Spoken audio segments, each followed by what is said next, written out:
ইতালিতে প্রবাসী বাংলাদেশি নারীদের সংগঠন মহিলা সংস্থা ইতালির প্রতি বছরের ন্যায় এবারও এক বর্ণাঢ্য ইফতার মাহফিলের আয়োজন করেছে। দেশ বিদেশের সম্প্রীতি, ভ্রাতৃত্ববোধ ও ধর্মীয় মূল্যবোধকে সমুন্নত রাখার লক্ষ্যে আয়োজিত অনুষ্ঠানে বিপুল সংখ্যক প্রবাসী নারী পুরুষ অংশ নেন।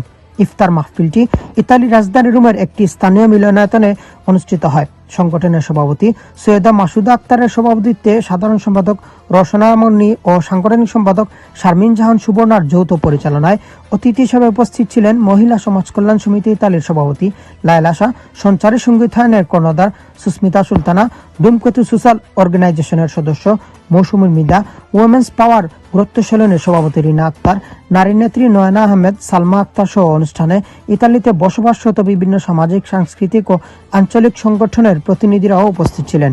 এরপর সংগঠনের নেতৃবৃন্দ রমজানের তাৎপর্য ও প্রবাস জীবনে পারস্পরিক সহযোগিতার গুরুত্ব তুলে ধরে বক্তব্য প্রদান করেন। সংগঠনের সভাপতি তার বক্তব্যে বলেন, রমজান আত্মশুদ্ধি, সংযম ও সমন্বিতার মাস। প্রবাসে বসবাসরত বাংলাদেশিদের মধ্যে সৌহার্দ্য ও ঐক্য জোরদার করতে এ ধরনের আয়োজন গুরুত্বপূর্ণ ভূমিকা রাখে। সাধারণ সম্পাদক সকলের প্রতি কৃতজ্ঞতা প্রকাশ করে ভবিষ্যতে এমন সামাজিক ও ধর্মীয় কর্মসূচি অব্যাহত রাখার প্রতি প্রত্যয় ব্যক্ত করেন। আশা করি আমাদের ভ্রাতৃত্বের বন্ধন সবসময় অটুট থাকবে। আর একটা জিনিস না বললেই নয়, বিশ্বে যেভাবে মুসলিমদের উপর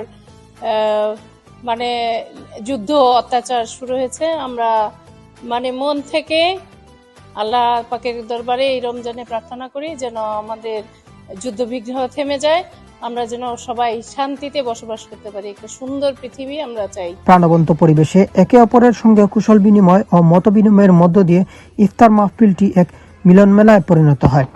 আয়োজকরা জানান, ভবিষ্যতেও প্রবাসী নারীদের ক্ষমতায়ন ও কমিউনিটির উন্নয়নে নানা কার্যক্রম পরিচালনা করা হবে। সুন্দর ও সুশৃঙ্খল আয়োজনের জন্য উপস্থিত অতিথিরা মহিলা সংস্থা ইতালির ভূয়সী প্রশংসা করেন। ইফতার পূর্বে দেশ, জাতীয় মুসলিম উম্মার শান্তি ও সমৃদ্ধি কামনা করে বিশেষ দোয়া মোনাজাত করা হয়। ইতালি থেকে মিনহাজ হোসেন,